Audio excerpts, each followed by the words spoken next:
Rockie regrets kushanda kwaakaita naPassionjava. Anyora tsamba iri lengthy achitaura kuti Passion akamutsotsa uye hapana mari yaari kuwana pamarecordings avakaita together. Welcome back to the channel. Please don't forget to like and subscribe. Rockie said, Passionjava came to me saying he wants to help me for free without my contract. Ndikabvuma.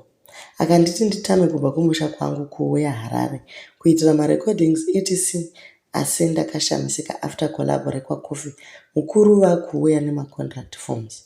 And day racho ndakanga ndakadhakwa ndakasaina mapepa aya mukudhakwa sezvo taipemberera song. After signing those papers, ndakaona music dzese dzandaiburitsa dzaenda papassionjavarecords ine handina kana cent randiri kuwana kuipapo. Izvezvi YouTube account haina content. Saka ari kuti kubatsira kwacho kuri papi ne one song yangu ndokwanisa kutofambawo nemota hombe kudarika Benz. Asi maBenz haanotipa and mota dzake hadzitani kufa. Muchiri kuona maitete omadam boss vachiri kumbodziburitsa here. Inini zvaJava handichadi.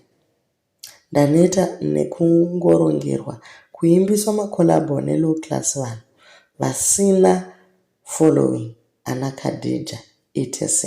Saka mukomana ari kucomplain akati iye passionjava haasi kumupawo something, ari kutora mari dzese dzinobva kupassionjavarecords. Ndio zvimwe chete izvo zvaicomplainwa pamwe chete na DJ Towers vachiti kufamba naJava kuwaste time. Unotoona kuti pamayeza wafamba naye life yako yatodzikira.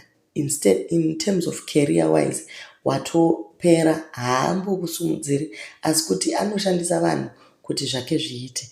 Imi munenge muchingotengerwa doro, moendeswa kumahotera, mofunga kuti zvese zviri right, mopiwa mota dzacho dzakatofa kare.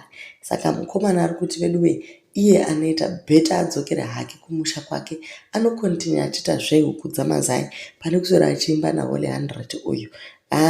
Do leave your comments on what you think on pfungwa yaRockie, uye kuti passionjava anobatsira maartist here kana kuti anotouraya talent ravo. Mukomana anenge anobira vanhu talent achishandisa mari kana kuti ndozvekuchechi kwake kozvozika mwanani.